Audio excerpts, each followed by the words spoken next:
Let's make a classic tartine together. Why this one? Because it was my first sourdough bread. It was my first experience working with wild yeast, which is what sourdough is. It was my first time hearing that crust crackle and feeling tears of joy because, wow, I can do this too. And I want you to feel those emotions as well. Tartine is the French name. Basically, it's just a classic bread, round in shape, and in French, tartine or tartiner means the slice of bread that you spread something on. So that's pretty much what we're going to have as well. You can spread anything you like on it, from olive oil butter to homemade chocolate spreads or jams, which you'll also learn to make with me. What do we need for this? Actually, your most important ingredient is an active sourdough starter. It should be active, strong, and have a pleasant aroma, which right now is just, I love it. It's currently in its active phase, meaning I fed it 6 hours ago. Yes, we go over all of this in detail during the theoretical lesson, the sourdough starter lesson. So if you forget any points, just go back and rewatch it as many times as you need. Over time, all of this will become second nature to you. When to feed it, where to store it in the fridge or at room temperature, and when to use it. All right, so mine is now activated and lively. Remember, whenever we're working, it doesn't matter if it's pancakes with sourdough, bread, cake, or Easter bread. We always need to use it at its most active phase, when it's been fed, have gained strength, and is ready to work. All right, I want you to really remember this. Next, we need regular basic flour, the kind you usually use in your kitchen. Then, I definitely recommend having strong flour in your arsenal. Usually, this is Italian, but there's also Ukrainian. I'll leave you links to all the producers. I'll provide them in the course materials so you can order from there. Okay. We need strong flour for beautiful air pockets, so that the dough rises and holds that air. Beautiful alveoli, yes, that's super important. It's aesthetic. It really boosts your ego afterwards, honestly, when you see how beautiful it turned out. So don't be lazy. Make sure to order strong flour. Next, for an even healthier result. Although, remember, I mentioned in the theory lesson that anything fermented with sourdough is the healthy story, because wild yeast and microorganisms break down a lot of micronutrients for us, and it's only a plus for us to consume things made with sourdough. So, we take a little bit of whole grain flour. If you want to experiment a little, you can certainly use buckwheat or corn flour, for example. In a relatively small amount, you see perhaps about 100 grams for our entire whole loaf, you can easily mix in different types of flour just to subtly change up the traditional flavor profile. And we also need water, plus some salt and water separately, which we'll dissolve but add later. You should also remember that the salt dissolved in water is added a bit later, once the starter, flour, and water have already started to activate and stabilize. So, just like with regular baking yeast, if we were to add common table salt directly to the sourdough starter, it effectively destroys it, completely killing our live beneficial microorganisms, and that's precisely why we absolutely shouldn't do it right away at this initial stage. And another truly great thing about working with sourdough is that you usually don't really need a kitchen mixer because these amazing microorganisms, these wild yeasts, do absolutely everything themselves. They effectively stretch the fibers, the gluten, so you don't actually need to knead it. Everything is completely done for us. So we can just use a spoon, our hands, and we won't even have to put in any real physical effort because the wild yeast will do everything for us. Yes. We take 100 grams of active starter. See, make sure to pay attention to the consistency. Oh, 103 grams. Perfect. Look how strong it is, right? It's all sticky, stretchy like that. Wow. See, it really needs to be incredibly stretchy, very strong, and truly powerful, so a good starter is definitely not like thin pancake batter. If yours is too runny, it absolutely means something significant went wrong. You might have missed a crucial step. It didn't properly activate, it's quite hungry, or it has unfortunately gone bad. You need to get a feel for all this, and I'll tell you from my own experience, it comes with time, with practice. When you lose a starter, you'll see what that looks like, and you'll remember it. One starter will be strong, another will be weaker. So, through these experiments and constant practice, You'll eventually reach a point where it becomes automatic. So don't be afraid to experiment, and don't get upset if your starter doesn't work out or goes bad. Okay? Next we add water. The water should be clean mineral water. I often say that its quality is extremely, extremely important. It matters what kind of water we drink, what we wash our face with, and of course what we add to our food. Ideally, it should be living water, not boiled or from the tap, and not from a thermos. And we use water at room temperature. Our starter is also at room temperature. Yes, it just sat there and activated like that.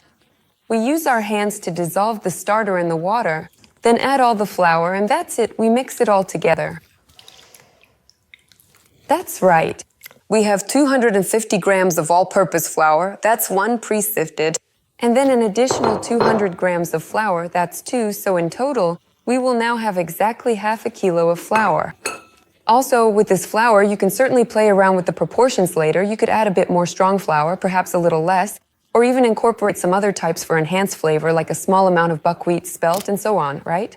Break time equals 0.5s/. But overall, we still have 500 grams. And we simply mix it, just knead it thoroughly by hand into a kind of cohesive dough.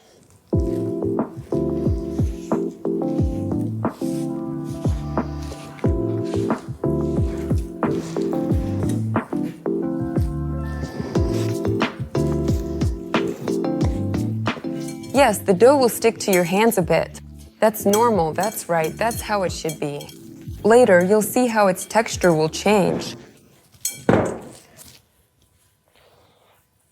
Yes, my dear friend, who has truly gone from just being a passionate lover of delicious artisanal bread to basically becoming a real, accomplished home artisan and a genuine masterful sourdough wizard. And you will certainly see her incredible work in our very next practical lesson, observing precisely how she skillfully does it all at home, right? She just does it on autopilot. Every morning she wakes up. I'm pretty sure she hasn't even opened her eyes yet, and she's already kneading the dough, then forgets about it, folds it a couple of times, takes the kids to school, picks them up, and boom, the bread is ready. And it doesn't take any extra attention or time from her at all. So you'll definitely manage to do it too. Yes. So in this particular state, look quite lively, somewhat sticky, and a little bit loose. We will leave it for about half an hour, carefully covered either with plastic wrap or a clean towel. Let the yeast do its thing. We've already done our part. All right, done. Covered it. Later on, I'm quite sure you'll eventually end up buying yourself some truly beautiful napkins, special bowls, whether they are lovely wooden or earthy clay ones, specifically for this engaging craft because it's kind of, I don't know, a rather special fetish and a truly unique aesthetic all its very own. But honestly, you can start with just an ordinary jar, a regular towel, and a simple bowl. That won't change the result at all. We wait 30 minutes and then we'll add the salt with water, okay? So 30 minutes have passed and the dough, you see, it just spread out like this, kind of melted and has already become more elastic. You can feel it. What do we need to do now? Add this salty water. For this particular process, we first dissolve the salt completely in water so we don't just pour it in directly.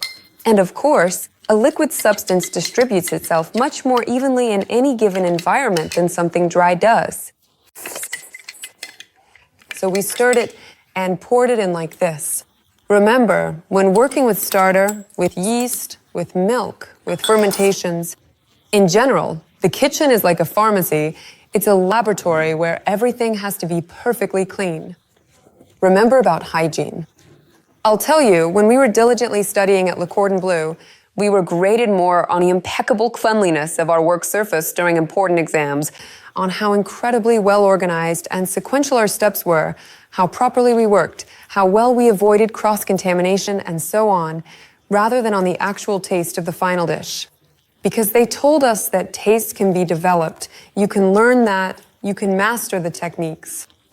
But if from the very beginning you can't organize your workspace and can't work cleanly, then you're done for. That's what our instructors used to say. That's why 70% of the grade was given specifically for your work process and workspace. At first, it will seem to you that the dough just doesn't want to absorb this water. See, the water is a bit on the outside, on the sides, but that's just how it looks. It really wants both this water and this salt. It takes everything in. Look how quickly the consistency changed to something so pliable and nice. Just about half an hour ago, this very dough was sticking to your hands. It was uneven, kind of wild, right? And now it's just pure beauty.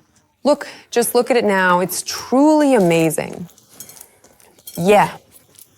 Now, in this state, we'll leave our lovely dough ball for another 30 minutes. Next comes the folding process, right? It's through folding that we'll create beautiful strands and eventually those airy holes, This stretching and folding, it's not kneading, no. It's all very easy. Again, even kids could do this. Well, and then we need the fermentation process. So we've activated it, mixed in the salt, hydrolysis, then folded it, and now the dough needs some time to rest and think. And usually, it thinks either overnight in the fridge or for a couple of hours at room temperature. There, its own internal processes are happening, intertwining, and then resulting in something incredible. So we set it aside for now, and you can take care of the kids, make some jam, or do something else. All right, the dough has had its first little rest. We begin the first folding. For this, just wet your hands with a bit of water so the dough doesn't stick too much. First, let's check how it's feeling. Wonderful. It's become much more elastic and cohesive. And this rest, I repeat, is always absolutely necessary for a truly great combination of all the essential ingredients so that the water can fully penetrate the flour particles and begin interacting with the proteins, fats, and sugars within the mixture. This process is called autolysis. That's why, as I said, we give the dough time to rest. When we talk about tartine, about sourdough bread, remember, the longer the fermentation, the richer, deeper, and in some ways more interesting the flavor becomes. You can do it really quickly. Just mix it up and it'll still bake. It'll still be tasty and you'll get a nice crust. But once you start practicing and noticing the differences in the details, you'll see how its texture changes, even the crumb structure of your bread, depending on the fermentation time and the number of folds. Now, by the way, let's talk about folding. We're doing the first fold now, right? For this, you just take the dough and stretch it right in the bowl. You could put it on the surface, sure, but to keep it from sticking, it's done in the bowl, so you don't have to clean up. You take one edge, pull it out, and fold it over the top. This way, we're helping the gluten work a little bit more effectively. We're helping these beautiful, strong fibers form, potentially in the near future, for our delicious bread. Take another edge, pull it, and fold it over again. Then another edge, and do this with all four sides. I'll show you what these folds look like visually. Pulled. The more you fold it, the more elastic it becomes. Although even now, the result is already very good. So stretch it out and fold it. You should do at least 4 of these folds, ideally every 30 minutes or so. So it rested, you ran around the kitchen a bit, and then you fold it again like this, and place it seam side down. You can easily cover it with a protective layer of plastic wrap or a slightly damp towel. And in 20 to 30 minutes, we'll come back and fold it again. Right now, we're in the first stage of fermentation. All this mixing and folding is considered the first stage of fermentation. We'll talk about the second stage after a few more folds. All right? So after we've folded it several times over these 2 hours, look how obedient and pliable it is. Now it's time to shape the dough. This is usually done and should be done on a surface dusted with flour. Over time, if you really get into bread making, I recommend you buy a special wooden surface for this. It makes cleaning easier and it develops its own microflora, right? See, take a close look. How elastic and uniform it is. It doesn't run away anymore. It listens and bubbles are already starting to appear. Oh, wow. This is just wonderful. Next, we need to fold this dough again. First, gently stretch it into a little rectangle, like this. And then we fold it like this. Once over to the halfway point. See, I cover the bigger half, and then 1/3, meaning I cover 2/3 here, and 1/3, boom, over here. Fold it. Turn it precisely 90 degrees, then generously flour it thoroughly, flip it over, and again like this, take 2/3 over here, gently pull 1/3 out a bit, and boom, right over here. Do this a few more times, and that should be quite enough for the desired resulting consistency. Next, you need to shape it by stretching it like this into the form, if I can use a bit of tautology here, that you want. So I'm making a round tartine loaf like this, right? That's why I'm trying to stretch it and make it round. I pull the edges in with my hands like this and let it be. If you want a more elongated loaf with sharp corners, then you need to shape it that way accordingly. There's also a concept called bench rest. That is, before giving it the final shape or putting it into this form for the second proof. This is called the second proof. Remember, we talked about the first one. Now we have the second one. We leave it on the table to rest for another 30 minutes so that the dough can fully, come into its own. You saw how it spreads out or doesn't spread out anyway, but we're going to put it into the mold. We'll manage without this bench rest. The longer, remember, the dough ferments, the deeper the flavor develops, right? Fermentation, its speed, depends on the temperature. If it's in the fridge, we leave it overnight or even for 2 days. That's called long fermentation, long and cold, right? So you cover it with plastic wrap, and it can sit there for 2 days, life is happening inside, and then you bake it, right? If it's for today, then we fend it. Yes, this is the bottom. Where the bottom was, we put it on top, so upside down, okay? Here, because the top will be here for us. We'll flip it over, and that will be the top, see? You shouldn't have any little pouches here, like in King Kali. You just twist it nicely, and that's it. The dough is great, super pliable. The shape is just right, and that's it. If the fermentation happens at room temperature, then 2, for hours if you have the time, will be enough, but honestly, 2 hours is already sufficient for it to work nicely. The temperature should be from 24 degrees. You can even go up to 27 or 28, just so it's nice and warm. But remember, you shouldn't overdo it with high temperatures to speed up fermentation, because it might not turn out well or happen properly. Of course, this will affect the taste of your bread. It might turn out too sour, for example, right? Don't rush. Everything has its own time. So I just cover it with plastic wrap like this and leave it for 2 hours. And that's it. All that's left is to bake it. Basically, it's all simple. You just need a bit of time. The sacred moment, the reason we all gathered here, went through all the trouble with the starter and kneaded the dough. It's finally here. We're going to bake the tartine. I'm heading to the oven, which I've preheated to 250 degrees. The oven isn't empty. There's a cast iron pan inside heating up right away. If you don't have cast iron, you can use a pizza stone instead. Or, as a last resort, you can use a baking sheet. Just make sure to heat it up really well, too. How hot is really well? At 250 degrees. Oh, it's already smoking. It's super hot. That's perfect. Just be careful not to melt anything here in the kitchen. Now we take out our nicely fermented tartine. Break time equals 0.5s/. Now I'll show you precisely what it should look like when the dough has truly worked its magic. Just look at those beautiful bubbles. That tangy aroma. And it's like a lively little jellyfish, pulling away even from the edges from the cloth. All in one piece. Be careful, don't touch it.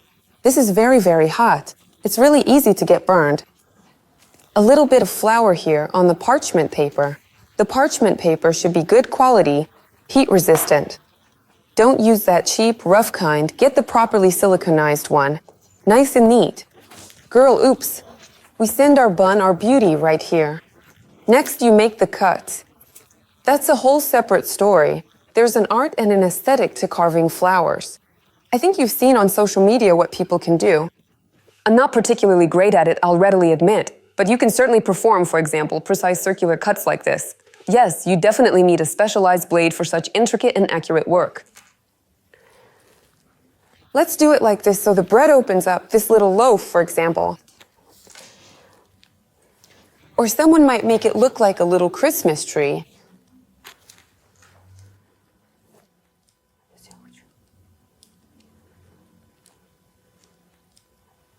You should always try to cut it in one go, not 10 times over. And for that, you definitely need a very sharp and effective blade. Just a quick slice and it's done. Let's gently dust it with a generous amount of flour so it looks beautifully nice, just like in those perfect pictures, remember? A truly golden, crispy crust and that wonderfully white, delicately powdered top. Carefully transfer it here into our cast iron pot. And we place 2 pieces of ice next to it. The ice, the water, they're needed so that steam forms quickly now. And it's that steam, exactly that, which creates the perfect super crispy crust. Without it, you won't get such an awesome crust. It's the contact of high heat and moisture, and that's what makes this magic happen. So we put 1 piece under the parchment, then the second piece, cover it with a lid, and send it back into our super hot oven. Girl, oh, it's already starting to sizzle. Chick, I'm opening the oven. All right, let's go.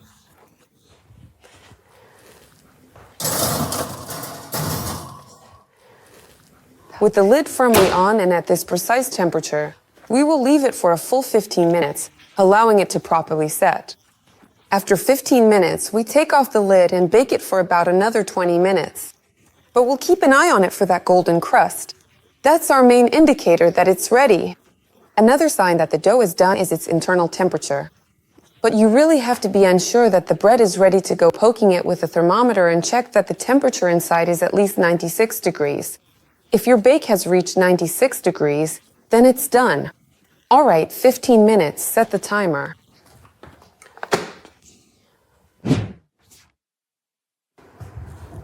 See, my smart oven just turned itself off. It already opened the door and is saying, please take out this gorgeous, delicious tartine. Take out this bread and put something else in for me, please.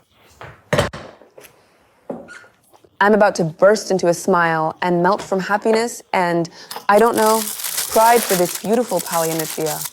Oh, come here. Yes, be very careful so you don't burn yourself. We take it out like this, using the parchment, and transfer it.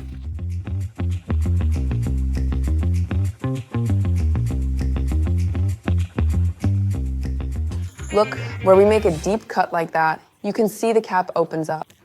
Where I made those little, just quick snips, there's a small relief left, but we don't really see it, there's no pattern. That is, if you make cuts and you want it to really stand out, then it's a deep one, preferably one at a time, a shoe, and it will go further there on its own. Well, let's do what we can't do. Let's cut it while it's hot, shall we? Listen. That's amazing.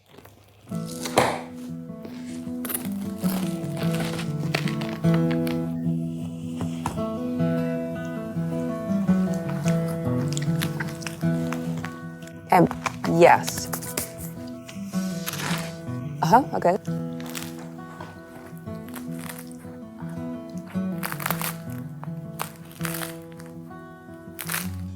All right, my chef, it's your turn. And let me congratulate you in advance on your tastiest, healthiest, and maybe your first, but definitely not your last, sourdough bread.